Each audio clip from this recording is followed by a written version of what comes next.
Hello everyone. तो जैसे आप लोग को पता है कि हम लोग मराठा पढ़ रहे हैं। देखें कि कैसे नारायण हत्या कर दी रघुनाथ राव ने। ठीक है ना। अब इसके आगे हम बढ़ते हैं। अब देखिए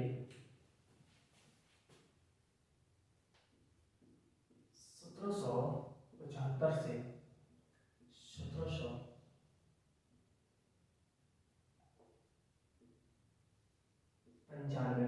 देखिए 1775 से 1795 तक जो मराठा साम्राज्य पे एक व्यक्ति का शासन था।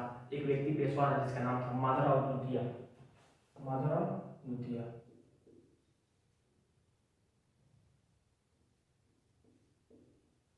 माधवराव सेकेंड।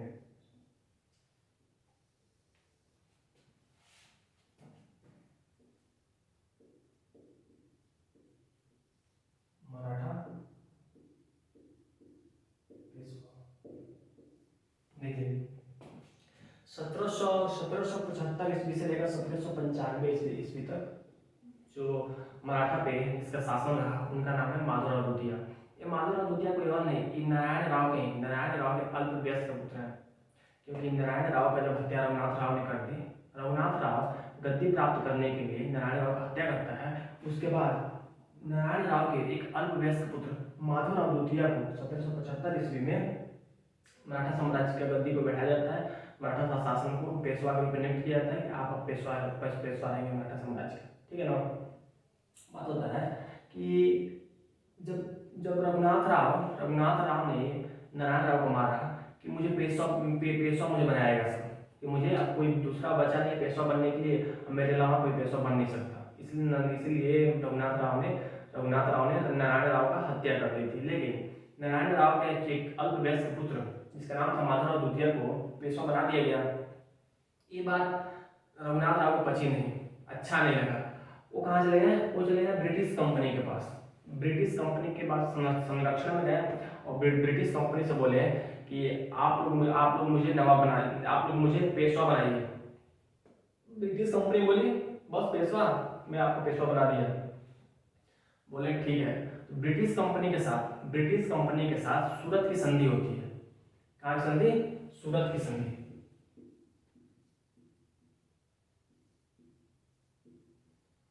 सूरत की संधि। देखिए ब्रिटिश कंपनी के साथ रघुनाथ राव का सूरत की संधि होती है। इस संधि के तहत ब्रिटिश ईस्ट इंडिया कंपनी आश्वासन देता है कि ठीक है आपके लिए हम मराठों से लड़ेंगे। ठीक है। और इसके बाद ही आंग्ल मराठा का प्रथम युद्ध की शुरुआत होता है। आंग्ल मराठा प्रथम युद्ध। देखिए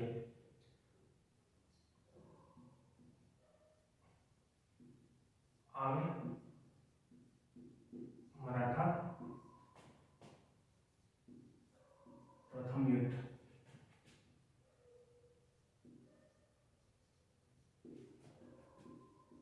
1775 से 82। देखिए आंग्ल मराठा प्रथम युद्ध शुरुआत होता है 1775 से 1782 ईस्वी तक। 1782 ईस्वी तक अंग्रेजों और मराठों के बीच में युद्ध होता है। ये युद्ध क्यों स्टार्ट हुआ?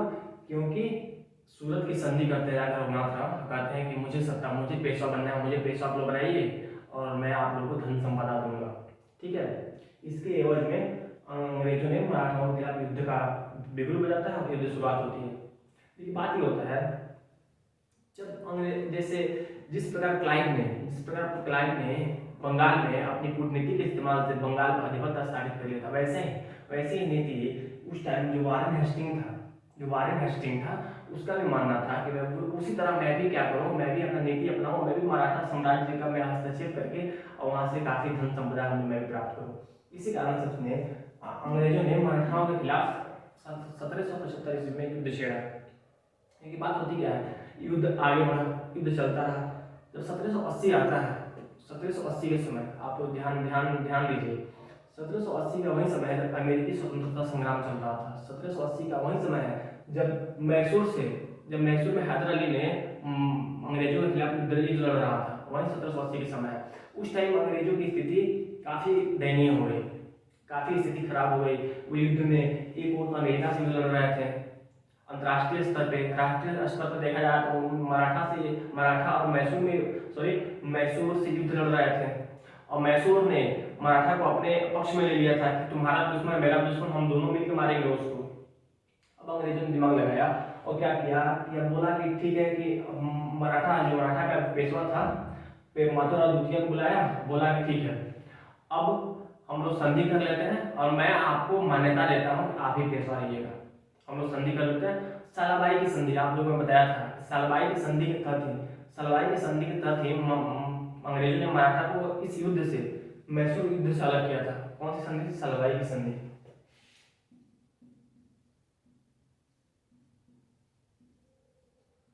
सालवाई की संधि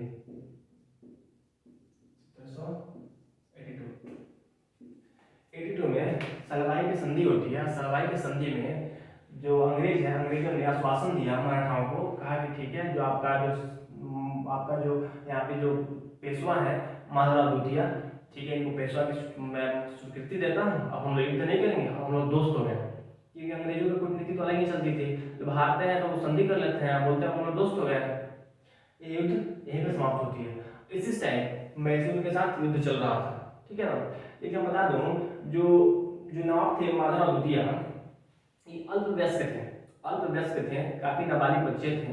इसके कारण एक प्रधान को नियुक्त किया गया था, एक प्रधानमंत्री को, इस मराठा साम्राज्य में प्रधानमंत्री को नियुक्त किया गया था, जिसका नाम था फर्नावालिस, जिसका नाम था फर्नावालिस, फर्नावालिस नाम था उसका।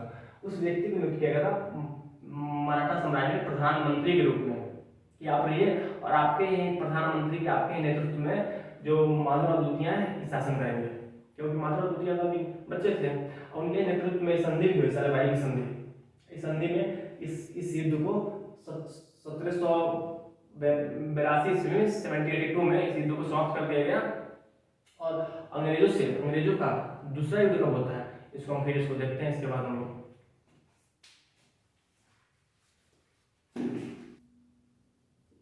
पेशवा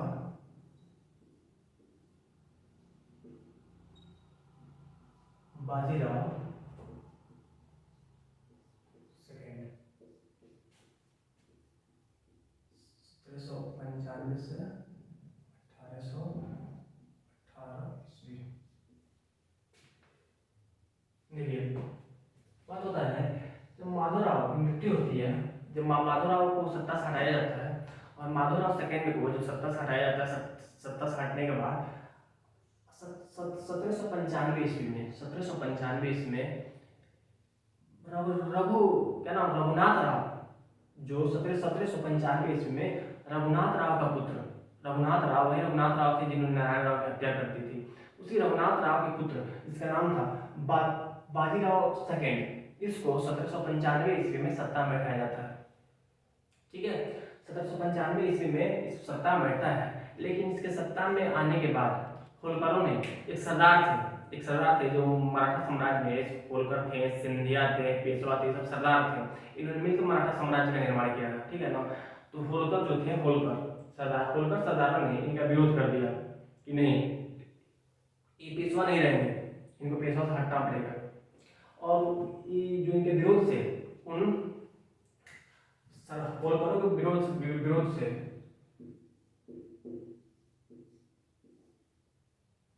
उन होलकरों के विरोध से जो बाजीराव द्वितीय हैं, भाग के अंग्रेजों के पास गए।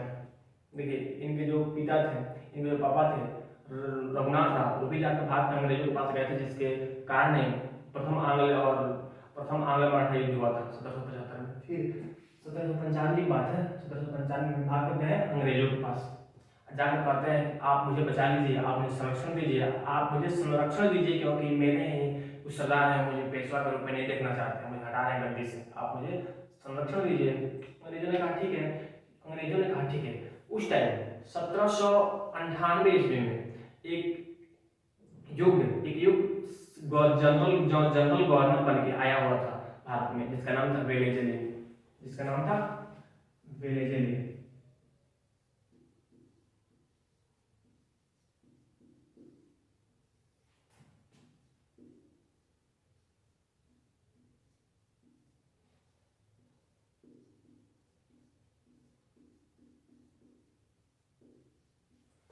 1798 ईस्वी में वेलेजली गवर्नर जनरल बन के भारत में आया हुआ था।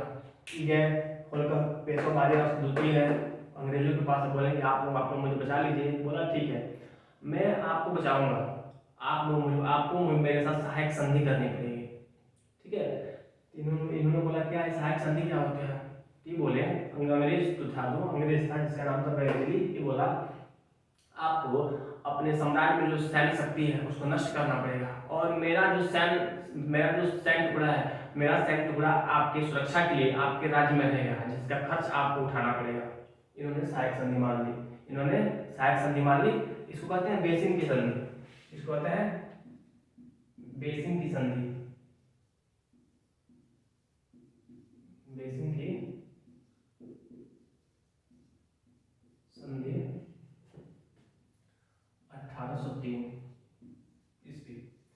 कहा जाता है बेसिन की संधि जो 1803 ईस्वी में होता है, जिसमें वेलेस्ली ने इनके पास सुझाव रखा कि आपके राज्य में आपके राज्य जो पेशवा साम्राज्य है, इसमें आपको अपना जो अपना सैन्य टुकड़ा, सैन्य शक्ति को नष्ट करनी पड़ेगी, और मैं अपना सैन्य टुकड़ा आपके क्षेत्र में आपकी सुरक्षा के लिए रखूंगा, और आपको ये मानना पड़ेगा, और आपको इसके बदले मुझे 26 लाख रुपया सलीना देना पड़ेगा।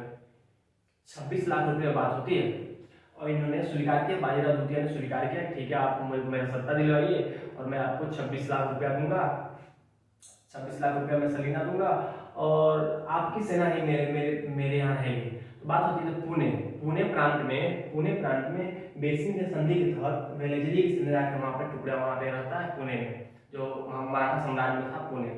ठीक है, और वहाँ पे बाजीराव द्वितीय ने आश्वासन दिया कि आपकी सेना रहेगी, आपके बाप को हम पैसा देंगे। ठीक है, इसके बाद ही इस आश्वासन के बाद ही 1803 से 1805 ईस्वी तक आंग्ल मराठा युद्ध, द्वितीय आंग्ल मराठा युद्ध की शुरुआत होता है।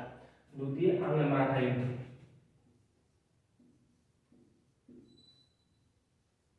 द्वितीय आंग्ल मराठा युद्ध 1803 से 5। देखिए, द्वितीय आंग्ल मराठा युद्ध की शुरुआत होता है, युद्ध कब तक चलता है? 1800। द्वितीय आंग्ल मराठा युद्ध की शुरुआत होता है, युद्ध 1803 से 1805 ईस्वी तक चलता है। इस युद्ध में होता क्या है? इस युद्ध में ब्रिटिश ईस्ट इंडिया कंपनी की सेना ने अलग अलग जो भोसले थे, जो होलकर थे, जो पेशवा थे, इनको अलग अलग परास्त किया सबको। इस युद्ध में इन मराठाओं की फिर हार होती है। ठीक है ना, हार होने के बाद जो वेलेस्ली था, इन्होंने इन मराठाओं के साथ होलकर था, जो पेशवा थे, इनके साथ अलग अलग संधि करता है। ठीक है, अलग अलग संधि करने के बाद ही इसका हस्तक्षेप मराठा साम्राज्य में कायम होता है। तो हमें देखना है कि कौन कौन सी संधियां हुई।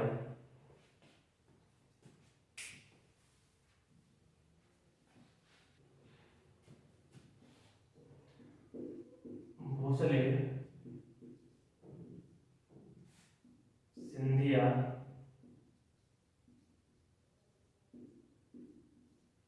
होलकर, ये तीनों अलग अलग मराठा थे, तीनों अलग अलग मराठा सरदार थे। जो भोसले के साथ होता है उसको कहते हैं देवगांव की संधि,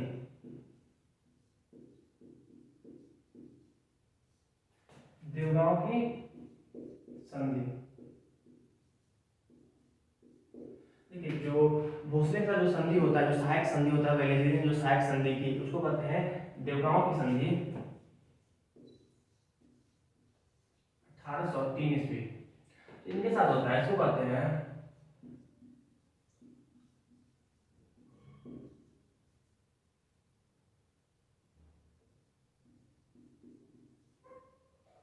सुरजी अंजन गांव की संधि,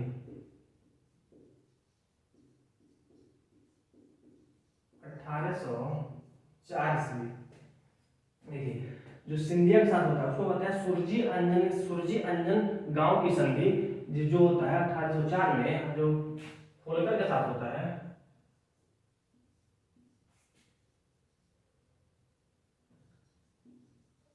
राजपुर राजपुर घाट की संधि,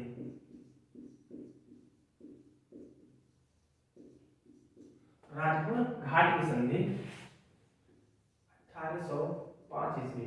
देखिए, भोसले के साथ देवगांव की संधि 1803 ईस्वी में होता है। सिंधिया के साथ सूरजी अंजनगांव की संधि 1804 ईस्वी में होता है। होलकर के साथ सूरजपुर घाट की संधि राजपुर घाट की संधि जो कि 1805 ईस्वी में होता है। बात होता है कि संधि तक होता है सेम सेम तरीका से जिस प्रकार 1803 में पेशवा के साथ संधि किया था वेलेस्ली ने, सेम प्रस्ताव इन लोगों के साथ भी रखा।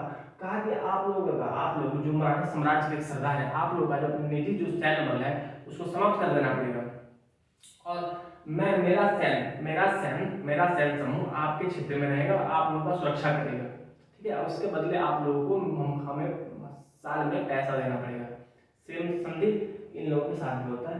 इसको कहते हैं कि वेलेस्ली की सहायक संधि। यह संधि मैसूर के साथ भी होता है। ठीक है, यह संधि मैसूर के साथ भी होता है। यह संधि और सब प्रांत तो उसके साथ भी होता है, वो हम आगे पढ़ने वाले हैं उसके विस्तार से संधि के बारे में। लेकिन यहाँ हम देखेंगे कि भोसले, सिंधिया और होलकर थे, इन लोगों के साथ अलग अलग संधियां करता है। तीनों सरदार जो मराठा सरदार थे, ये तीनों मराठा सरदार को इस आंग्ल मराठा युद्ध जो द्वितीय आंग्ल मराठा युद्ध होता है इसमें परास्त करता है, इन लोगों का संधि करता है। संधि के तहत इन पे अधिकार, जो अंग्रेजों का मराठा साम्राज्य पर अधिकार होता है। लेकिन अंग्रेजों ने पूर्ण रूप से मराठा साम्राज्य पर अधिकार नहीं किया। फिर पेशवा था, जो माधवराव, जो बाजीराव द्वितीय था, इस बाजीराव द्वितीय को फिर वहां पे पेशवा के रूप में नियुक्त कर देता है। कहता है कि आप पेशवा गद्दी संभालिए, लेकिन सलीना मेरे पास पैसा आ जाना चाहिए। ठीक है, इस संधि के तहत उसने क्या किया, सेम रणनीति को अपनाया। कहा कि जिस प्रकार 1803 में पेशवा के साथ संधि किया था, जो बाजीराव द्वितीय के साथ संधि करके वहां पे सेना स्थापित किया था, इन लोगों की सेनाओं को नष्ट कर देता हूँ, सेम उसी प्रकार इन लोगों के साथ अलग अलग संधि करता है। क्योंकि इन लोगों को युद्ध में आंग्ल मराठा जो द्वितीय युद्ध में इन लोगों को परास्त किया हुआ था, सबको हराया हुआ था अंग्रेजों ने, सबके साथ अलग अलग सहायक संधि की। इस सहायक संधि के बारे में हम विस्तार से पढ़ेंगे। जो मैसूर के साथ भी सहायक संधि की थी, वेलेस्ली की सहायक संधि के नाम से जाना जाता है। इन संधियों के बारे में हम लोग नेक्स्ट क्लास में, अगली क्लास में हम पढ़ने वाले हैं इन संधियों के बारे में। लेकिन यहाँ पे हम लोग संक्षेप में समझते हैं कि जो भोसले के साथ सिंधिया, होलकर, इन लोगों के साथ अलग अलग संधि की। भोसले के साथ देवगांव की संधि हुई। देवगांव एक स्थान था, वहाँ देवगांव की संधि होती है, 1803 में होता है। जो सूरजी अंजनगांव था, तो वहाँ पे सिंधिया के साथ संधि होता है, और होलकर के साथ राजपुर घाट की संधि होता है, जो 1805 में होता है। ठीक है ना, इन संधि आपको बता दो, जो बाजीराव द्वितीय है, ये बाजीराव द्वितीय ही अंतिम पेशवा है। मराठा समाज का अंतिम पेशवा कौन है? बाजीराव सेकंड। क्योंकि इनके बाद कोई मराठा साम्राज्य का शासक बना ही नहीं, कोई मराठा साम्राज्य का जो पेशवा बना ही नहीं। क्यों नहीं बना? कि अंग्रेजों के साथ जो तीसरा युद्ध होता है, अंग्रेजों के साथ जो मराठा का तीसरा युद्ध होता है, उस युद्ध के बाद क्या करता है अंग्रेजों ने क्या किया, इस बाजीराव पेशवा थे, इस पेशवा के पद को समाप्त कर देता है। हम लोग आगे पढ़ने वाले हैं कि आंग्ल मराठा जो तीसरी युद्ध होता है, इस युद्ध क्यों हुआ, कैसे हुआ और उसका परिणाम क्या हुआ। ठीक है, तो आज की क्लास में हम लोग इतना ही। नेक्स्ट क्लास में हम समझेंगे जो अंग्रेज ने मराठाओं के साथ जो युद्ध लड़ा वो कैसे लड़ा, अंग्रेजों ने मराठाओं के साथ युद्ध लड़ा और तीसरा युद्ध के परिणाम क्या हुआ। ठीक है, तो आज के लिए इतना ही, धन्यवाद।